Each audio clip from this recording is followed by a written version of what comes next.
By the time the sun went down, everyone in Ash Creek, Ohio, knew the boys were missing.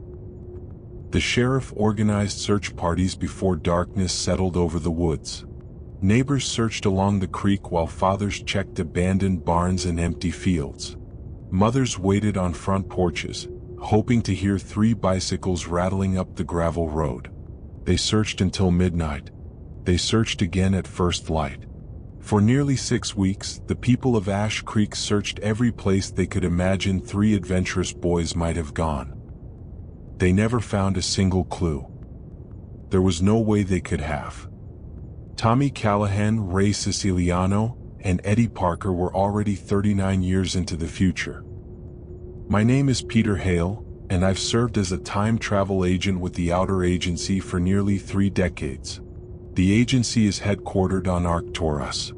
Our responsibility is to protect the integrity of Earth's timeline. But when a temporal rift changes the future in a way that cannot be tolerated, then we absolutely must.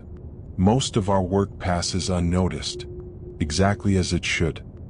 When history unfolds as it was meant to, no one ever realizes we were there. This mission began the way most of ours do. It began with an interruption. I was having lunch in the agency cafeteria with another field agent. It was Salvador Dali, actually. History remembers him as one of the greatest artists who ever lived. I know him as an even better time traveler. He was halfway through explaining why perspective was overrated when my tablet vibrated. I glanced down. One line appeared on the screen. Temporal disturbance detected. Report to the briefing hall immediately. Salvador read the message over my shoulder and smiled. I suppose lunch is over. I'm afraid so. Leaning back in his chair, he twisted the ends of his mustache and replied, "Try not to alter civilization before dessert." "I'll do my absolute best." I tucked the tablet under my arm and left the cafeteria. The briefing hall sat near the center of the agency. Every field mission began there. By the time I arrived, Director Saren, Graham McKay, and Ayanna Redbird were already inside. The projection table stood in the center of the room. I slipped into my usual chair and the doors gently closed with a soft hiss. Director Saren stood beside the projection table, his hands clasped behind his back. Only then did he speak. "Good afternoon. A temporal disturbance has been detected on Earth in the year 1940. He rested one hand on the projection table as a circle of pale blue light spread across its surface. Then an image appeared above it. At first it was indistinct. Slowly it sharpened. A country road, trees, and a creek. It looked less like a recording and more like a window. The disturbance began here. The image widened. 3 bicycles came into view. We turned our attention to the projection. 3 boys were racing down a dusty country road. Before the day was over, they would disappear without a trace. We watched as Tommy Callahan hit the cracked concrete slab first. His front tire bounced just high enough off the broken edge for Tommy to believe he'd left the ground. He landed with a grin. "You boys see that?" Ray Siciliano never even looked up. "Yeah, I saw it. It was about 2 inches. It was a foot." Ray just shook his head and said, "It wasn't even a good 2 inches." Beside me, Graham smiled.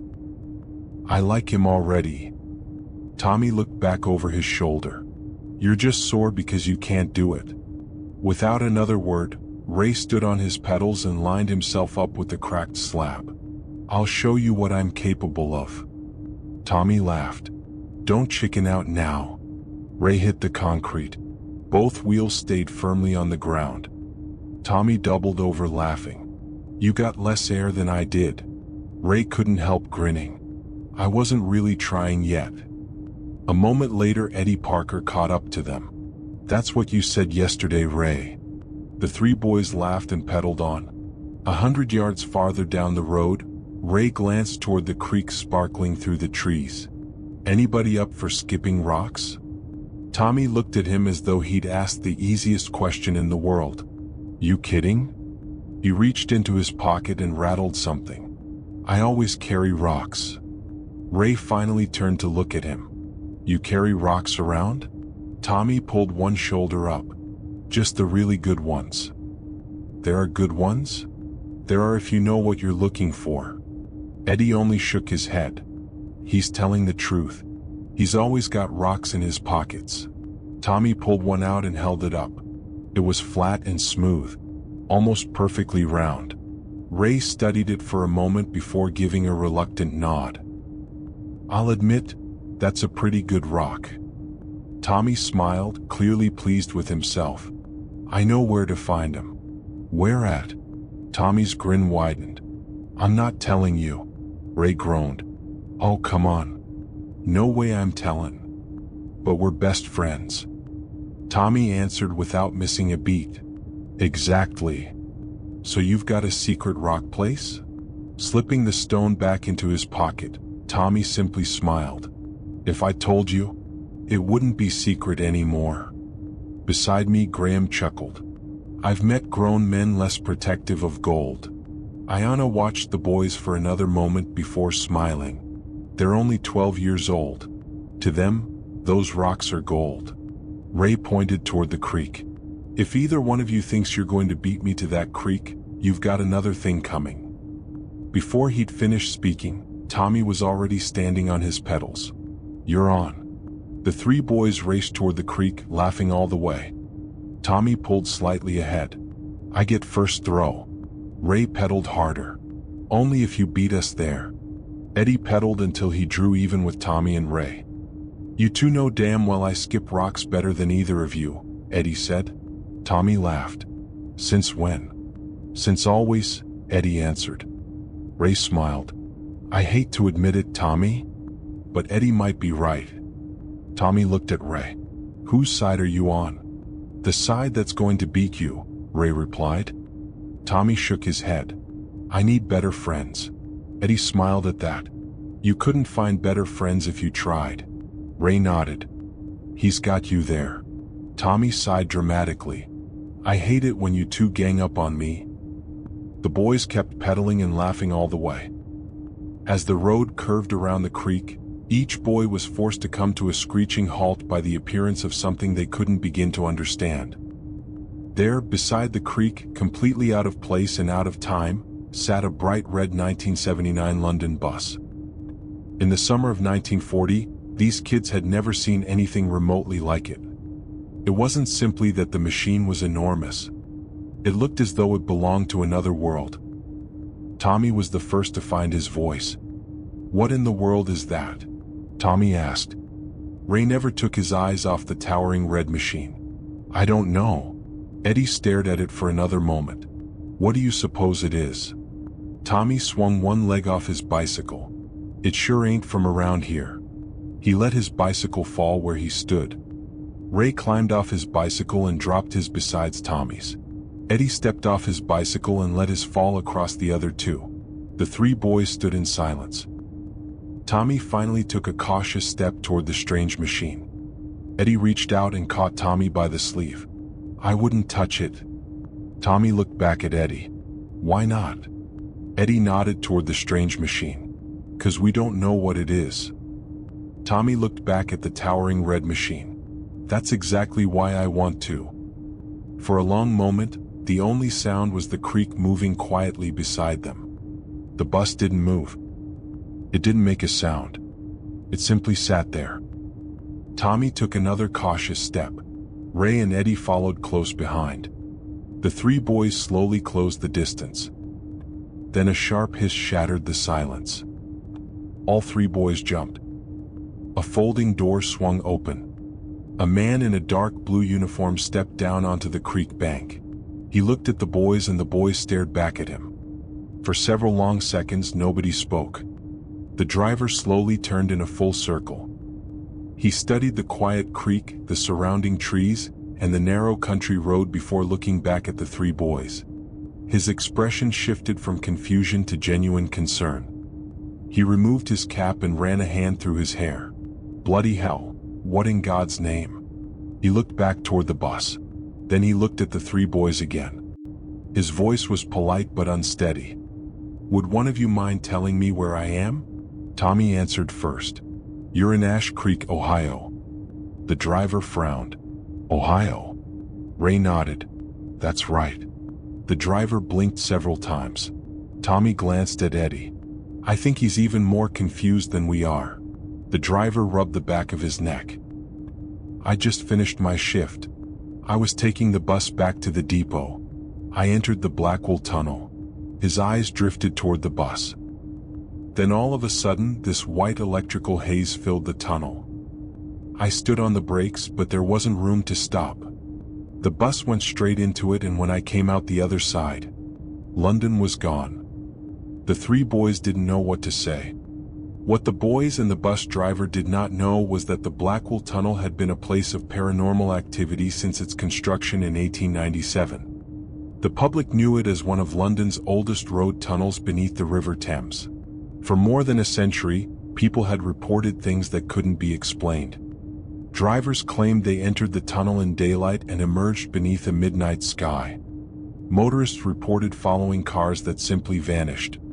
Some heard children laughing inside the tunnel when no one else was there. Others swore someone had whispered their name from the back seat when they were driving alone. Most people dismissed the stories. The outer agency did not. Every report was investigated. Most proved to be harmless disturbances in the fabric of time. Just small tears and brief overlaps. Moments where yesterday and tomorrow brushed against each other. These were insignificant small anomalies that always healed. But in this instance, for a split second, something inside the Blackwell Tunnel had created a rift too big to ignore. Ray couldn't take his eyes off the strange red bus. Finally, curiosity got the better of him. "Hey mister, can I go inside and see your bus?" The driver looked back at the bus before answering. "I suppose we can." Tommy started toward the door. This time nobody raced to be first. After everything they just heard, the bus was becoming more intimidating than inviting. Tommy climbed aboard without saying a word. Ray followed a step behind. Eddie reached the bottom step and stopped. Ray looked back. "You coming or what?" Eddie didn't answer. Tommy's voice came from farther inside the bus. "What are you waiting for?" Eddie kept staring into the bus. His fingers tightened around the handrail. For a moment he simply couldn't climb the last 2 steps. Ray smiled at Eddie. "Don't tell me you're scared." Eddie looked at him. "No." "Then get in here." Eddie loosened his grip on the handrail, climbed the last 2 steps, and the instant both feet touched the floor, the folding door exploded shut. The crack tore through the bus like a rifle fired inside a church. The sound slammed through the empty bus so violently it rattled every window. The driver instinctively reached for the door control lever and pulled it back, but nothing happened. He pushed it forward and then back again. The lever answered with its familiar metallic click, but the folding door never moved. Before anyone found their voice, the engine coughed once, then again before settling into a deep, steady rumble that vibrated through the floor beneath their feet. The driver's eyes dropped to the ignition. He knew the key was still in his pocket. The bus eased forward. He grabbed the steering wheel with both hands and pressed the brake pedal to the floor, but neither answered him. The wheel continued turning with slow, deliberate purpose, and the bus rolled onward as though it had stopped belonging to him. Outside the windows, the trees slowly lost their shape. The road disappeared. Then the year 1940, and Ash Creek, Ohio along with it. Something hazy enveloped the bus. It was not light. It was not darkness. It was something their minds had no name for. The deeper the bus traveled, the harder it became to breathe. Each breath seemed thinner than the last. Their ears filled with a crushing pressure that refused to break. Tommy swallowed again and again. Nothing changed. Ray felt his stomach lurch as though the floor had fallen away beneath him. Eddie reached for the nearest seat because he could no longer tell whether he was standing or falling. The driver tried to speak. He felt the words leave his mouth, though he never heard them. The silence itself seemed to press against them. Time no longer behaved the way it should. A heartbeat seemed to last forever. The next came almost before the first had ended. No one knew whether the bus was moving. No one knew whether it had stopped. No one knew if there was still a world beyond the windows. Then the pressure vanished. Air rushed back into their lungs. Sound returned around them. Color slowly seeped back into the world. First came the brick buildings. Then the streetlights. Then rows of red buses. The bus rolled through the gates of a London depot, turned neatly into its parking bay, and came to a gentle stop. The engine fell silent. The folding door hissed open. No one moved. The driver stared through the windshield for several long seconds. Finally he spoke. "This is London." Back in the briefing room, Director Saren raised one hand. The projection froze. The image of the London bus remained suspended above the briefing table. Saren regarded it for a moment. That bus was not an accident. The agency guided it to Ash Creek. We guided it back to London. He let the words settle over the room. Retrieving the boys was only the first phase of this operation. He looked toward the frozen image of Eddie Parker. The second phase begins now. For reasons that will soon become apparent, Edward Parker must hear something that had not yet been created in their year 1940. It is essential that he hear it. He glanced around the room. At first glance, it will seem insignificant. It is most definitely not. The decisions Edward Parker makes decades from now depend upon what he hears in 1979. Pay very close attention. The projection sprang back to life. For several long seconds, no one on the bus moved. The driver was the first to recover. He took a slow breath, stood, and stepped into the aisle. "All right, boys." His voice was steady now. "I don't know how we got here, and I don't know how I'm going to explain any of this to my wife." He looked from one frightened face to the next. "But for now, you're coming home with me. I'll keep you safe. Come with me now and we'll figure this out together." The boys slowly climbed off the bus. The moment Eddie's feet touched the pavement, he doubled over. He barely had time to turn before he vomited beside the curb. The driver was beside him in an instant. He rested a reassuring hand on Eddie's shoulder. "Take your time, son." Tommy stood frozen. Ray looked from Eddie to the driver. Neither boy knew what to do. Eddie wiped his mouth with his sleeve. Tears welled in his eyes. "I want my mom." The driver gently squeezed his shoulder. "I know the feeling." He waited until Eddie finally nodded. "Come on. We've got about a 20-minute walk. My wife will know what to do." The four of them left the depot together. The streets beyond the depot were louder than anything the boys had ever experienced. Engines growled. Air brakes hissed. Car horns blared. Voices overlapped until London itself seemed to have a heartbeat. Red buses rumbled past every few minutes. Black taxis slipped through the traffic. Rows of brick houses stretched block after block.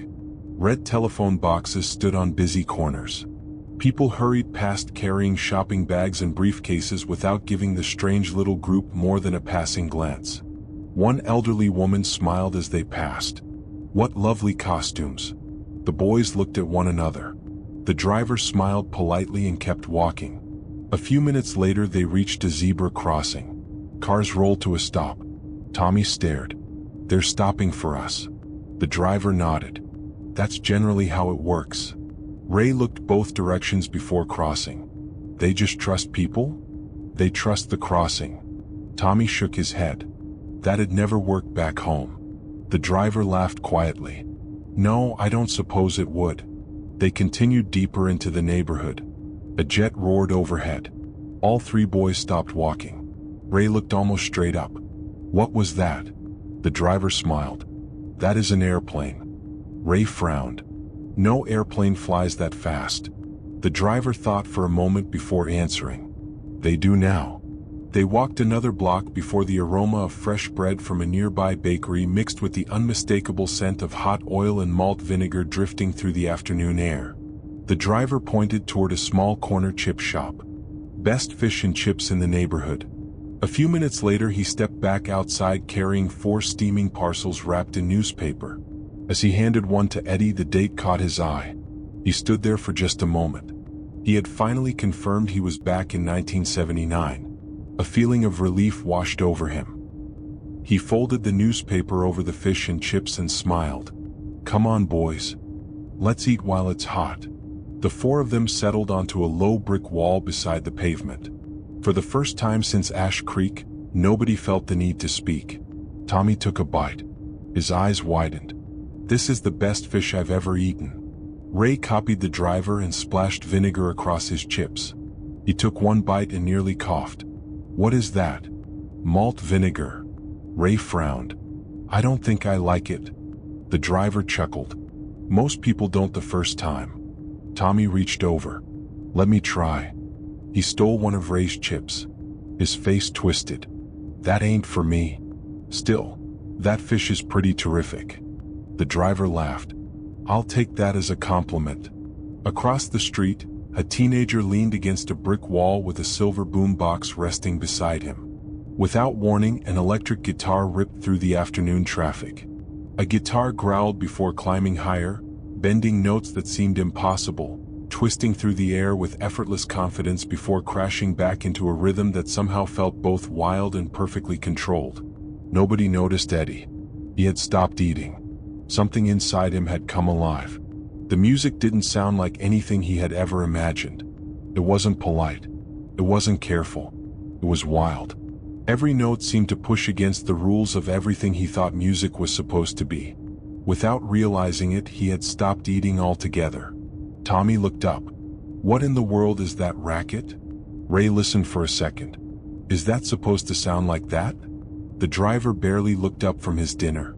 "Just one of these youngsters and their music." He unwrapped another chip. The driver noticed Eddie first. "Eddie?" No answer. Tommy nudged him. "You all right?" Eddie never took his eyes off the teenager across the street. "Holy smokes. I love 1979 music." Eddie Parker had just heard Purple Haze by Jimi Hendrix for the very first time. As I watched him listening to it, I couldn't help but smile. The first time I heard Purple Haze, I couldn't believe music could sound like that either. Director Sarin slowly raised one hand. The projection froze. The closing notes of Purple Haze still echoed through the briefing hall. No one spoke. Sarin allowed the music to fade into silence before he began. "Agents, what you have just witnessed is the true objective of this mission." He rested one hand on the projection table. "Edward Parker will become one of London's most gifted sound engineers. His reputation will eventually bring him into Jimi Hendrix's circle. The two of them will spend years experimenting with sound. The recording the world will come to know as Purple Haze will emerge from that collaboration." Sarin slowly walked around the projection table. Purple Haze became far more than a soundtrack. Its surreal, dreamlike quality led millions of people to ask a question they had never considered before. What if my mind can experience more than I've been taught? That single question reached far beyond music. It influenced psychology. Philosophy soon followed. Writers, artists, and spiritual movements all embraced the idea. Even social experimentation took inspiration from it. It helped normalize the idea that human consciousness could be expanded, altered, and explored. Sarin stopped beside the frozen image of Eddie Parker. Edward Parker had to hear that music as a child. He had to experience it before education and reason could explain it away. Only then could he carry that sense of wonder into every recording session that followed. Sarin looked around the briefing hall. The boys are now safely at the bus driver's home. Arthur and Margaret Wilcox have now witnessed events that cannot remain part of recorded history. In a few moments, you will depart for London. You will meet with all 5 individuals. Your first responsibility is to put them at ease. They have experienced something no one should ever have to experience alone. You will explain only what is necessary. Nothing more. When they understand the situation, each of them must agree to a complete memory wipe. Their memories cannot be allowed to remain. The integrity of the timeline depends upon it. Sarin turned back toward the frozen image of Eddie Parker. Edward Parker will be the one exception. His memories of these events will be removed. His memory of hearing Purple Haze will also be removed. The emotional response it created must remain intact. That response is essential to the timeline. Once the memory wipes are complete, all 5 individuals will be returned to the precise moment from which they were removed. Saren lowered his hand. The retrieval operation begins now. None of us moved. Then chairs slid back all around the briefing hall. We returned to our quarters to collect the equipment required for the retrieval. The clothes the agency had selected for London, 1979, were waiting on my bed.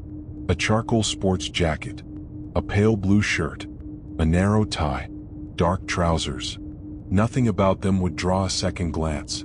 I changed quickly, fastened my timepiece around my wrist, checked my communicator, then slipped my field scanner and the rest of my equipment into the leather satchel prepared for the era.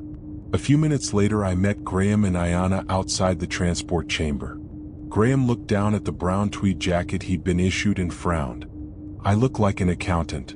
Ayanna smiled. You look perfectly ordinary. Graham tugged at his lapel. I was hoping for something with a little more style. You always are, Ayanna replied. Graham sighed. I don't suppose we have time to stop for fish and chips? I looked at him. No. Graham grinned. I thought I'd ask. You always do. The transport chamber doors parted. A circular platform occupied the center of the room. 3 illuminated circles glowed softly on its polished surface.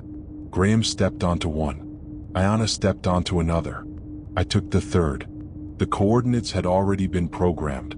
National Portrait Gallery Field Office, London. The technician looked up from the control console.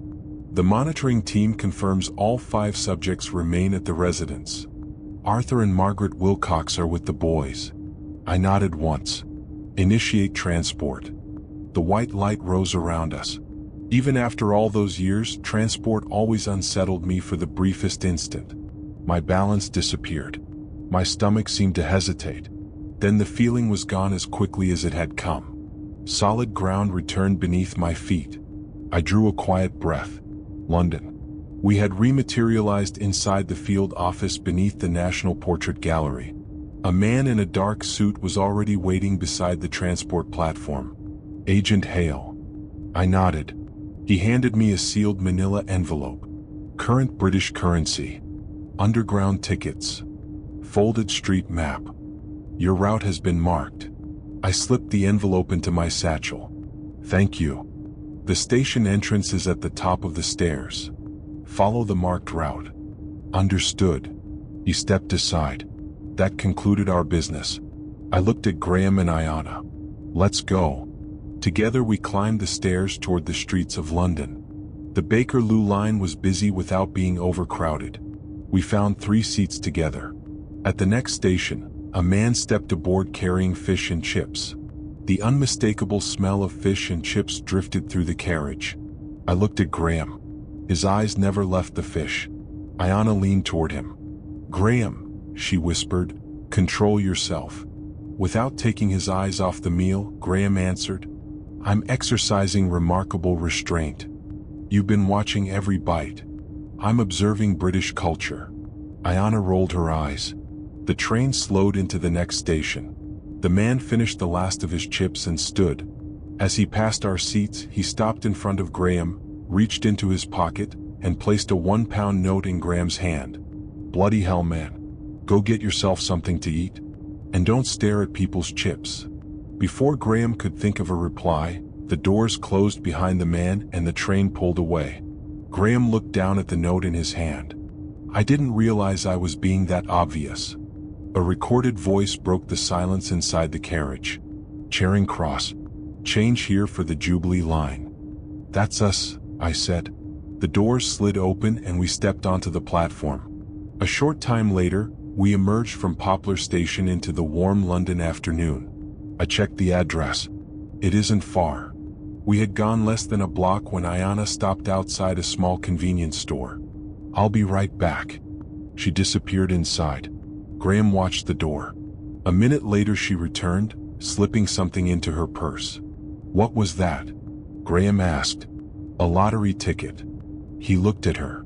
Planning for retirement? She smiled. You could say that. Before either of us could ask another question, she nodded toward the street ahead. "Come on. We have 3 boys to bring home." A few minutes later, I stopped at the gate of a modest brick row house. I checked the number beside the door. It matched. I walked up the short path and pressed the doorbell. The bus driver answered the door. Before he could say a word, Ayanna smiled warmly. "Mr. Wilcox, I know you've had a very difficult day." His expression changed. "We know what happened in the Black Wall Tunnel. We know where you've been. We're here to help you, your wife, and the boys." For several long seconds, Arthur Wilcox simply looked at the 3 of us. Finally he asked, "Who are you people?" I answered, "My name is Peter Hale. These are my colleagues, Graham McKay and Ayanna Redbird. If you'll allow us to come in, we'll explain everything. Then we'll answer every question you have." Arthur didn't answer immediately. 3 strangers stood on his doorstep. They knew about the Black Wall Tunnel. They knew where he'd been. No one outside this house should have known any of it. His first responsibility was to protect the boys. But if these people truly understood what had happened, he owed it to everyone inside the house to hear them. He stepped back from the doorway. "Please come in." He closed the door behind us and led us into a modest sitting room. A woman rose from the sofa as we entered. She looked at Arthur before turning her attention to us. "Arthur, who are these people?" Arthur walked over to her. "I don't know yet, Margaret." He looked back at us. "But they know about what happened in the Black Wall Tunnel and the day I've had. They said they're here to help." Margaret looked from one of us to the next. "I don't believe we've met." I nodded. "My name is Peter Hale. These are my colleagues, Graham McKay and Ayanna Redbird. This is my wife, Margaret Wilcox," Arthur said. "It's nice to meet you," I replied. Margaret managed a polite smile, though the concern never left her face. Only then did I look toward the sofa. Tommy Callahan, Ray Siciliano, Eddie Parker. The 3 boys had been watching us from the moment we entered the room. Tommy looked curious. Ray looked uncertain. Eddie looked exhausted. No one spoke. The room had fallen completely silent. I looked at Arthur and Margaret. I realize everything that's happened today seems impossible. I promise you, there is an explanation. For the next several minutes, I explained what had happened in the Black Wall Tunnel as simply as I could. I told them how a temporary rupture in time had briefly connected London in 1979 to Ash Creek, Ohio in 1940. I explained that my colleagues and I worked for an organization known as the Outer Agency, whose sole purpose was to preserve Earth's timeline. When events threatened history, we were sent to correct them before lasting damage could be done. No one interrupted. Arthur and Margaret listened without taking their eyes off me. The boys listened even harder. When I finished, the room fell silent. Finally, Arthur spoke. "So you're telling us time travel is real?" "Yes." "And the 4 of you are responsible for protecting history?" "That's right." Arthur leaned back in his chair and let out a slow breath. "I can't say I understand all of it." He looked at Margaret, then at the 3 boys. "But after what I've seen today, I don't suppose there's any point pretending otherwise." I nodded. "I appreciate your keeping an open mind, Mr. Wilcox." He gave a tired smile. "I don't know that I've got much choice." Arthur was quiet for a moment. He looked across the room at the 3 boys. "What happens to them now?" "We'll be returning them to the moments just before they saw the bus." Ray frowned. "You mean today?" "Yes." Tommy leaned forward. "It'll be like we never left?" "That's right. It will be as if this never happened." The 3 boys looked at one another. For the first time since we'd arrived, I saw relief replace the uncertainty on their faces. Margaret smiled. "Then everything will be put right." "Yes," I said. "That is our intention." Her smile slowly faded. "You said, our intention. Is there something you're not telling us?" I nodded. "There is one part of the mission you need to understand." Arthur straightened in his chair. "What is it?" "When the boys return to Ash Creek, history must continue exactly as it was meant to." "I don't follow." "The timeline can only be restored if today's events are erased from everyone's memory." The room fell silent. Margaret looked at me. You mean the boys won't remember today? No. She turned toward Arthur. And we don't get to remember them? No. Arthur looked across the room at Tommy, Ray, and Eddie. The boys looked back at him. None of them spoke. After everything they had shared that afternoon, they had just learned they would soon become strangers again. Tommy looked down at the floor. Ray swallowed hard. Eddie stared quietly at Arthur and Margaret. No one wanted the afternoon to end that way. Yet every one of them understood there wasn't another choice. No one spoke for several long seconds. Then Arthur looked at me. What happens next? We returned the boys to Ash Creek. Arthur looked toward Tommy, Ray, and Eddie. And after that? After that, they continue their lives as they were meant to. Arthur nodded slowly. I understand. He looked at Margaret. She quietly nodded. Then he looked back at me. If that's what it takes to put things right, then we agree. I nodded. Thank you. I looked at Graham.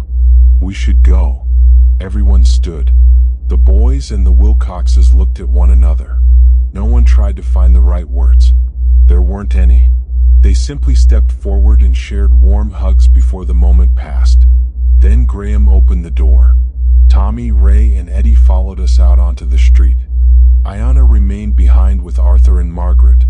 Incidentally, we later learned during the debriefing on Arcturus that the Wilcoxes won enough money from the lottery ticket to retire very comfortably. It was Ayanna's quiet way of thanking them for their kindness. We made our way back to the National Portrait Gallery field office. The journey was mostly quiet. The boys were exhausted. About halfway there, Ray finally broke the silence. I really loved the fish and chips. Tommy smiled. That's what you're thinking about? Ray shrugged. I'm hungry again. Even Graham laughed. By the time we reached the transport chamber, the boys looked as though they could have slept for a week. Graham opened the door. The familiar circular platform waited beneath the lights. The three boys stepped inside. Tommy looked around. So this is how we get home? Yes.